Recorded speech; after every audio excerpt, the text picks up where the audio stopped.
That's interesting. You just talked about being a promoter or not being a promoter, but you're the DJ for one of the largest clubs in Salt Lake City.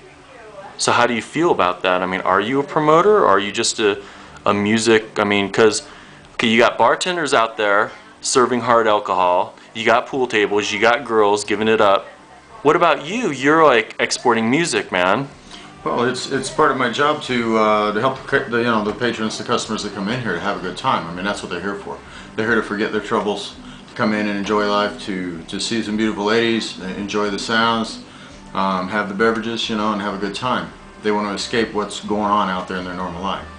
And for me, it's kind of a switch, because I come in here and I have to, this is my normal life. I work and I do this, then when I leave here, I'm a little more laid back. I sit, I'm quiet, do my things, you know, and kind of just the opposite of what people escape to. I escape to quiet, they escape to a raging party, you know. But the job is enjoyable. It's a fun job to do. Recommend it to anybody, but it's very different from the outside world. A lot of people lose track of that. My job as a promoter here is, you know, in addition to making people have a good time, but I promote the ladies. I promote the club. Give us an example of promoting the ladies. Like, let's say Cindy. As far as what? I'm sorry. Say I hear so many DJs, and they're all like, "Hey, Cindy's on the floor now, and Cindy's gonna." I mean. Oh yeah. We try to promote the ladies because it works twofold, threefold, I guess you could say. We work off a tip percentage, so the more money they make, the more money we make as DJs. The more that the customers interact with the ladies, you get a chance to talk to them and things like that, it keeps them here longer to where they want to enjoy the atmosphere and stay longer, which benefits the club as far as their alcohol sales go, or other items that they might sell, food and t-shirts, things like that, to promote the club. And so it goes hand in hand, you know, for everybody. It's kind of like a close-knit group. Everybody helps the other create the atmosphere and keep people happy and keep them staying here and spending, so that they can all, you know, make a living doing this. So you get tips? We get tips, yes. The DJs get tips. Okay, so this is just in Salt Lake, right? This isn't all over the nation. I think in the industry as a whole, the DJs do make tips.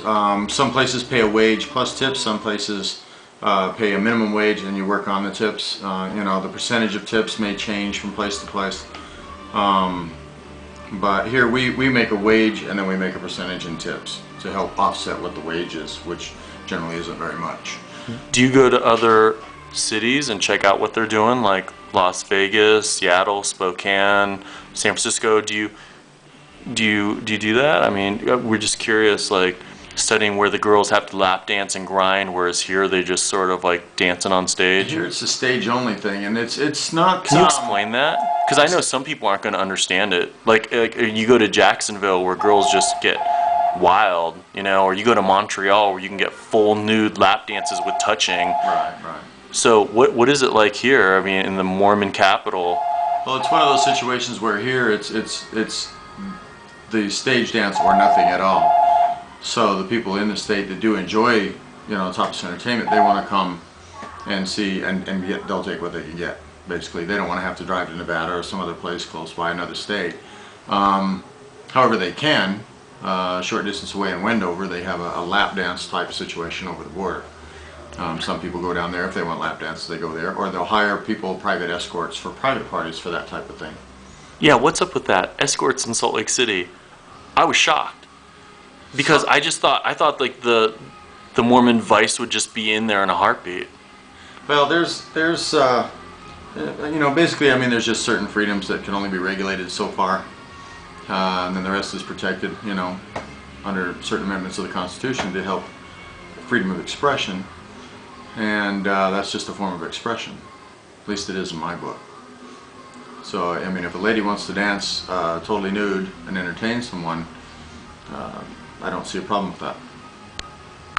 When a person cannot digest the entertainment properly, there's a problem with that person, but not with the entertainment, in my book.